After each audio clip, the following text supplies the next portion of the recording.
He changed the way the vineyards we used to work, and we also changed the way the wines were made in the wine. We started getting technology, oak barrels, stainless steel tanks. So it's not taking off your shoes and walking on the wine. Not on anymore. The grapes. Luckily no. Hey, we're back in Uruguay, and if you haven't heard the first part of my visit to this little South American country, you should go back and listen to that one first. Previously on the Radio Vagabond. In that one, I arrived to Uruguay with a small group of Nomad friends. We went on a tour of Montevideo. We went to prison. I shared a lot of facts about the country. I opened the history book. I talked about the weather. And then at the end of the episode, I went half an hour north of the capital and found a beautiful winery with the Italian-sounding name Pizzorno. My name's Palabo. Welcome back to Uruguay. Meet Palabo, a full-time traveler and digital nomad from Denmark on an epic journey around the world. This is the Radio Vagabond. When I left you in the latest episode, I just met Lucio Alonso at the Pizzorno Family Estate. A little bit about the winery. We're pretty close to Montevideo, the capital of Uruguay. It's only 23 kilometers, and yet we, even though Montevideo is the capital and by far the biggest city in Uruguay, I felt like we didn't drive far before we were in the countryside and out of the city, and now we're really in the countryside, and it's very green here, and obviously there's the whole winery around where we are right now with all the grapes and the plants, and it's 21 acres. 21 hectares. It's about, I think it's about 50 acres around there. Yeah. How much is that in football fields? I would love to know. Actually, I don't know the conversion. We could look it up. And I did look it up because honestly, hectares and acres don't mean a whole lot to me. So 21 hectares is 52 acres and close to 30 football fields. And I'm talking soccer fields. And also it's around 210,000 square meters. Oh, that's a lot. That is a lot, yeah. We are kind of a middle-sized winery from Uruguay, yeah, with our 21 hectares, or the amount of football courts. And we have 11 different kinds of grape in our vineyards, yeah, that's around our winery. The main grape we have is Tanat. Tanat's the grape that represents Uruguay. That's something that's quite unique for this region.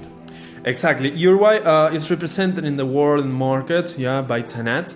Tanat, it's a grape originated in France, in Mediterranean, and it's the most red grape planted in Uruguay. It's a grape that gives you really heavy-bodied, intense wine, really colorful with a lot of tannins, and has a good influences in the health of us, because it contains a lot of proanthocyanidins and resveratrol. The resveratrol is the compound more known because it's an antioxidant. Yeah, so it's good for the skins, the body in general. But the proanthocyanidin, is a base. It works with your circulation of your blood, yeah. So it drops the pressure, minimizes headaches, and Francisco's mother, Ana Laura, yeah, she is doing a study of the influence of Tanat over colon cancer because she's a doctor, a gastroenterologist. Yeah? So Tanat's amazing. So to get it I should consider that kind of a medicine. Yes, you could. Well, doctors recommend on the men's it's 2 glasses per day, and in the ladies 1 glass per day of Tanat. Some doctors. Wine in general is good for health. Of course, you need to look after the amounts. Yeah? After a certain amount, it's not good, of course. The Pizzorno family's 4th generation continues a family legacy, and the wine produced today by the Pizzorno Family Estate represents a rich and prosperous land. The 3rd generation, Carlos Pinorso, is still in charge, and he's been able to evolve the production using modern techniques in wine cultivation and winemaking. This episode is brought to you in part by Hotels25.com. It's a website that helps you find the best prices on hotels around the world. Hotels25.com. Mr. Bond, Radio Vagabond. If you're like me, Uruguay might not be on your top 10 of countries you think of when you think of good wine-producing countries. But it seems like that's changing. That more and more people remember this little South American country. Lucio will talk more about that in a minute. But first, is there law and order in this country? Let's look into some statistics to see if this is a safe country. How is the crime rate here? The crime rate is relatively low, and you can visit the country without having any worries about crime, which other South American countries are known for. Taxis and means of transport in Uruguay are reliable and safe. You don't even need to negotiate the price because all taxis use taximeters. And then there's Uber here. Is there corruption here? With a score of 73 to 100, Uruguay once again leads the Corruption Perception Index, the CPI, and ranks first in Latin America and number 18 on the list worldwide. For reference, they have less corruption than France at number 22, USA at number 27, and South Korea at number 32. And about the same as Australia, Belgium, and Japan, also at number 18. By the way, my country, Denmark, is number 1 as the least corrupt country in the world, according to the Corruption Perception Index from Transparency International. Is it safe here? In general, Uruguay is safe, and the safest country to visit in the entire Latin America. It's economically and politically stable. Even though it is so safe, you should watch out for petty crime in tourist landmarks and crowded areas. The crime rate is low, but pickpocketing and bag snatching does happen, even though it's not very common. You can see pictures, videos, and links and read much more on the radiovagabond.com. Uruguay might not be on your top 10 of countries you think of when you think of good wine-producing countries. But it seems like that's changing. Well, it's not that it's changing, but Uruguay has had an increase in popularity around the world. First, in the past, Uruguay has been seen as exotic. We have Tanat that has all this great influence on health. And in the last 15 years, Uruguay has come with, for example, a lot of, I call it free publicity on the world. The Football World Cup. In South Africa, we got up to almost quarters. I don't recall so much. I was much younger back then. But that put Uruguay on the map again. And the last 3 World Football Cups were amazing. We had, I could mention, the poorest president in the world, legalization of marijuana, gay marriage. A lot of things had happened that we have been pioneers in South America, on some things, of course, that brought Uruguay on the eyes of the world. Yeah? And that when you go into a store and find the wine of Uruguay, you recognize it. In the past, it was like, Uruguay, where is Uruguay? In Africa? No, it's not in Africa. No. And obviously, even though Uruguay is, I think, almost 4 times the size of the country I come from, it's the second smallest country in South America. The population is tiny as well, but I hear that Uruguay is a country that is different in so many ways. You mentioned the free marijuana, the gay marriage, and also I hear that it's the country with least corruption in South America. Yes, the other day I was reading the news that they were saying that the perception of corruption was the least in South America, which is also amazing. Yeah, it put us in a place of privilege here on the South Cone. That is amazing. Yeah. And also I feel that it's a very safe place. The president goes out and without security anywhere. Yeah, he goes anywhere with his Beetle. Well, the previous president you could find it everywhere. It's the Beetle, the old Beetle, Herbie. Yeah. But Uruguay is pretty different. We are a lot of people that come here and ask, hey, what do you think about Uruguay? Have you liked it? But everybody is really polite. If they don't understand too much English, they effort a lot to tell you where to go, what to do to help you, which is amazing. Really nice. I've been spending a few days in Montevideo now, and you don't stumble on so many tourists. I feel it's kind of a hidden gem that it's not overrun by tourists. So I really feel that it's a super nice place to be. Mm-hmm. And it's a pretty quiet country as well. For example, the streets of Montevideo, they are not so crowded with people. You can walk quietly. We don't like running a lot, so we are more like easy, or slow is not the proper word. But now in January and February, a lot of people, and most of the tourists go to the east or to the west. In the east we have all the beach coast.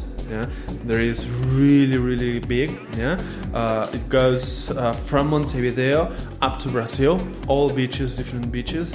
And good beaches. And good beaches. We have first there is river, and then we have the ocean part, more to the side of Rocha, close to the border with Brazil. Or to the west, that we have, for example, Colonia. That is a really historical city where you can also find wineries in each of the sides. So. Thank you, Mr. The name's Bond. Radio Vagabond. What are the challenges of Uruguay? I wouldn't know. I would say, I don't know, public transport is something we commute a lot. And to change about Uruguay, I wouldn't know what to respond. Yeah, I'm pretty happy with what we have. Yeah. We always everywhere complain about the same things, taxes, and so I'm not going to talk about the same as everybody thinks about. Yeah, it's a nice country. It's a really nice place to visit, even more during summer, where you have lots of different options, from going to the beach, from doing different city tours or walking tours in Montevideo that are really nice. To know cities as Punta del Este, Colonia, Atlántida is not so touristic, but it's a nice city. Yeah, it's not in the tourist circuit, but you can give a stop there. Piriápolis is a really nice beach city to go to. And of course, visiting wineries in Uruguay. That was just my next thing. Obviously, you could visit this winery or some of the other wineries. And you also have a lodge where people can stay? Exactly. We the last 22 of November, we opened or inaugurated the first lodge in the region. Yeah, that is called Pizzorno Lodge and Wine. It has 4 rooms in suite, bathroom each of them, with view to the vineyards and all the services, since aircon, cable. The good things is brand new, and we are really happy about it. We are the first winery to have a lodge. Yeah. Exactly. Yeah. Should we go outside and...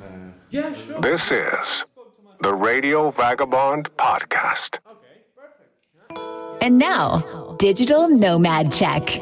I've been sharing a lot of interesting things about Uruguay, and I feel that it's very livable.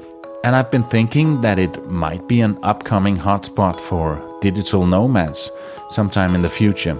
So let's look a bit more into that with a little help of data from our friends over at nomadlist.com. Cost of living. Montevideo is affordable. According to Nomad List, you can get a dinner for less than $8, a beer for around $4, a Coke for $1.27, and they say that cost of living for a nomad is $2,319 per month. Internet speed. With an average of 9 megabits per second, the internet is good. Not fantastic, but absolutely decent. Quality of life. Again, according to Nomad List, the quality of life is pretty good. On a scale from 1 to 5, it gets a 4. English speaking level. No, it's not very good. It is possible, but it helps if you can speak a bit of Spanish to get by. Overall score. This score is based on all the different data points, with the highest weight given to cost, current temperatures, internet speed, and safety. Other indicators are also important, like air quality, is it fun to live here, is there a good nightlife, and low in racism, and if it's LGBTQ friendly. The total score for Montevideo is 3.25 on a 1 to 5 scale. It sounds okay, but it ranks them far from the top of the list as number 387. And I must say that it surprises me a bit. And that was Digital Nomad Check. Here at Pizzorno Winery, they have 11 kinds of grapes, and they produce 5 different lines of wine. Some for the domestic market and some only for export. The classic Merlot line is called Don Prospero, named after the person who started the winery over a century ago in 1910. We're in the vineyard now, and we can see the plants as far as the eye can see. And they are loaded with grapes currently. The harvest is gonna start the next week, probably. Yeah. And we are starting, of course, with the whites and Pinot Noir. That with Pinot Noir we have been having a really good work and success with it. It's been sold around the world really nice, and we have been selling it a lot in Miami, which is amazing, and in California was sold amazing as well. Yeah. And this year we even planted some more because, well, that's what everybody's asking for. Even Japan is buying a lot from us. From our 60% of exports, Pinot Noir has increased a lot in the last years. And then a little bit to Denmark. Of course. Yeah. Denmark buys a lot of things as well. Yeah. And when you do the harvesting, I guess that you bring in a lot of people for that. Well, to do the harvest, we hire around 15 people just for harvesting. Yeah. We use always, of course, the help of some tourists that want to do some harvesting. Yeah. Okay, let's go harvest some. And all year long, we have 7 people working our vineyard. Yeah. How is it all done by hand? All done by hand. We go into the vineyard with scissors, 18-kilogram cases, and we harvest all by hand. Yeah. We harvest mainly in the morning. Yeah, that's what we look for. So we grab the coldness of the night in our grapes. So when the grapes enter the winery, we don't have to work so much the temperature to drop it down. If you've ever been to a vineyard, you might have seen that the grapes are smaller and more compact than what you will eat as a snack.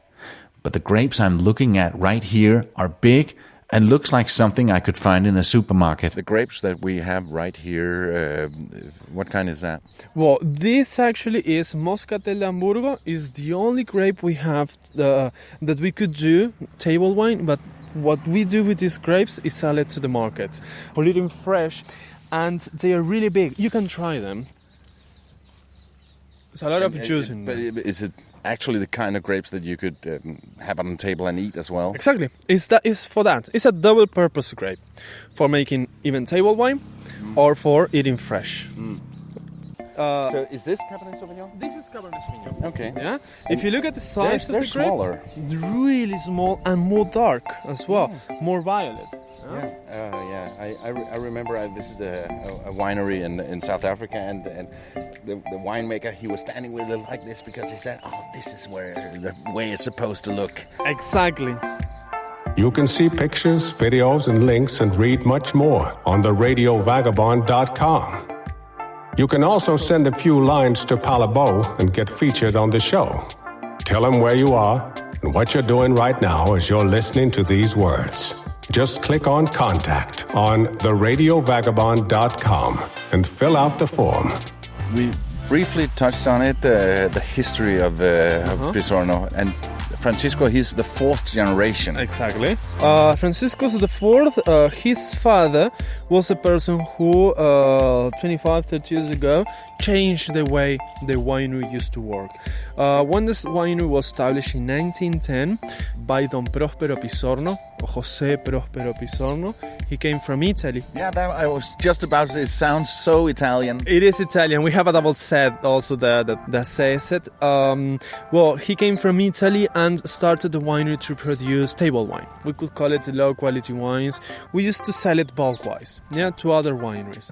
We even had, the name of the winery was Carlos Pizzorno before, and Carlos 25-30 years ago changed the style of the winery.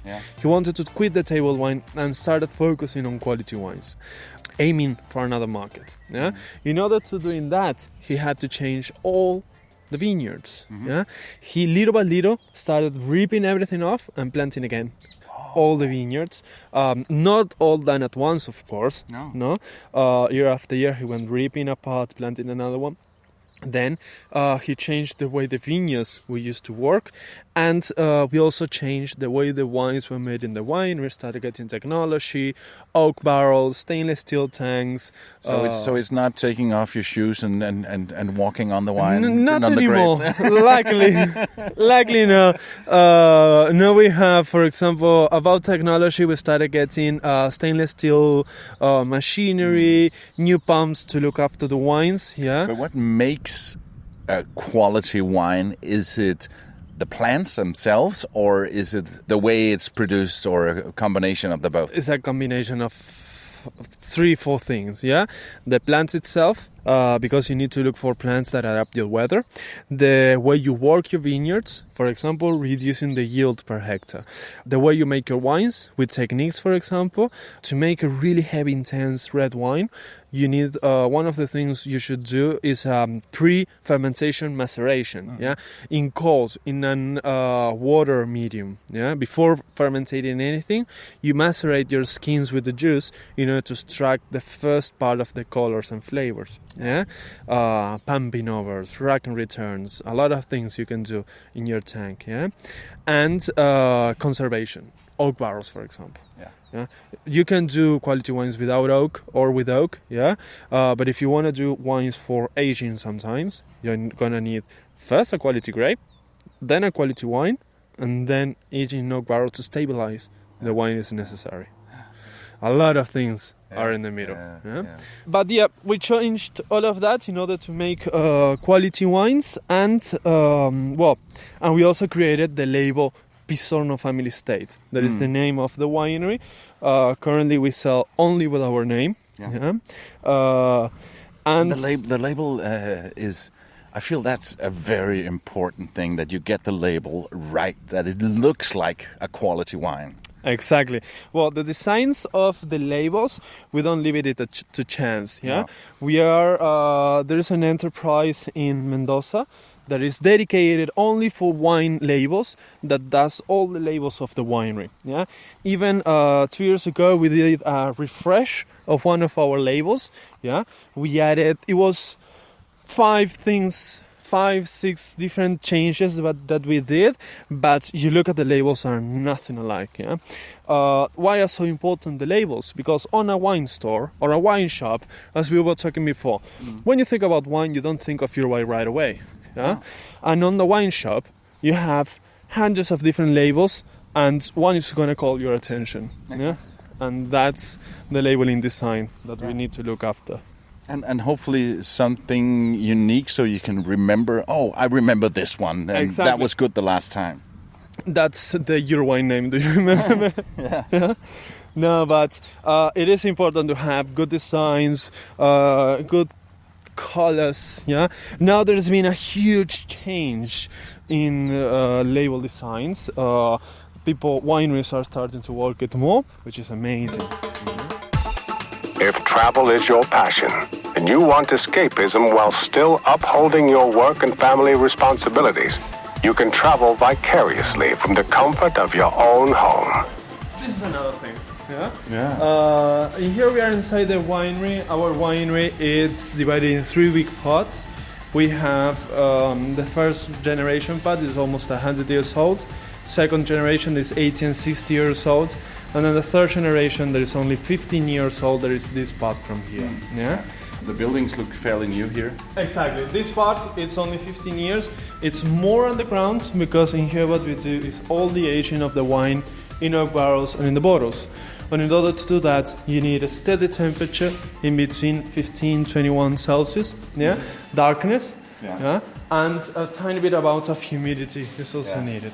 I saw that when I was in Moldova. They have these limestone caves, biggest in the world, and it was just one huge wine cellar, more than 100 kilometers of caves, and they had barrels all over. And now we're a little bit underground. We walked a little bit down, and it's nice and cool down here. And in this room we have a lot. Is that oak barrels? All of them are oak barrels. We have 3 different kinds of oak. We have American, as would be this one close to us. We have French, yeah. Those 2 are the most known, and then we have Eastern European. Yeah, we have Polish and Hungarian. Yeah. The most known are American and French, the ones we have the most. And currently, I think we have around 106 oak barrels in which we do all our wines. The wines in here are going to spend from 6 months our Pinot Noir, in where we don't look for a huge influence of the oak barrel over the wine. We look a lot to have the presence of the oak, but to be fruit forward.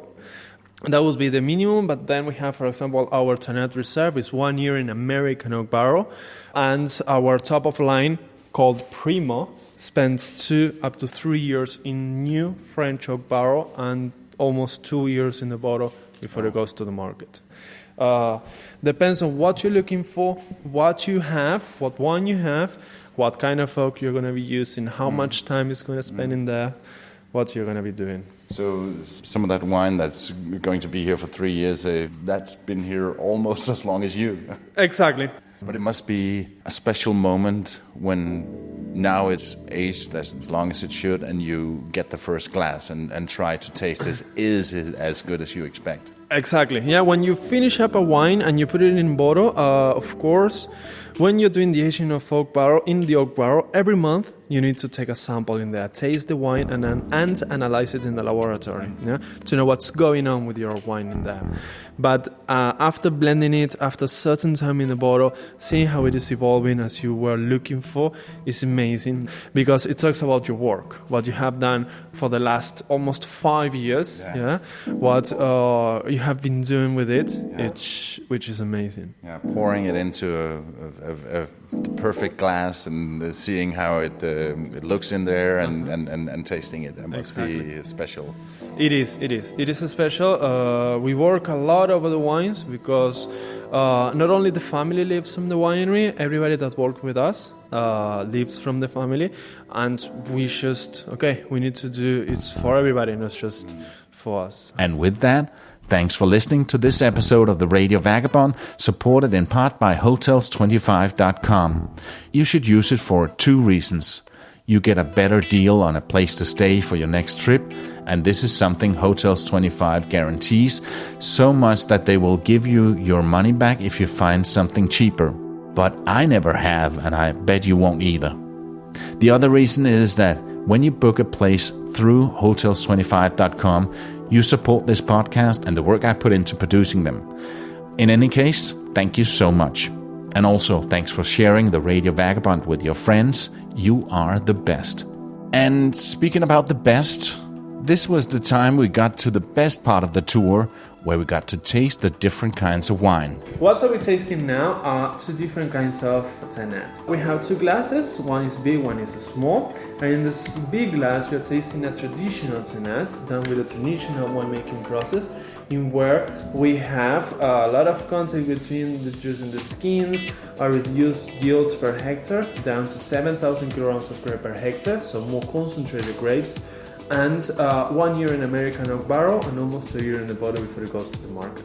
The color is a deep, intense red with ruby hints on the sides, and the smells have the presence of the oak barrel and also have a bit of fig jams, it's a bit of pepper present, yeah. And in the mouth, you're gonna feel how it has tiny presence of tannins in the teeth. It has a grip on your tongue, you can feel it present. It's really central. This one. That one, exactly. I always say Tannat, this way done, are gastronomic wines. Are wines to be drunk with food. Yeah? To be paired with Uruguayan gastronomy. There is steaks, barbecues, red meat, or a lot of meat in Uruguay. I'm assuming your days in here you had some meat? Meat.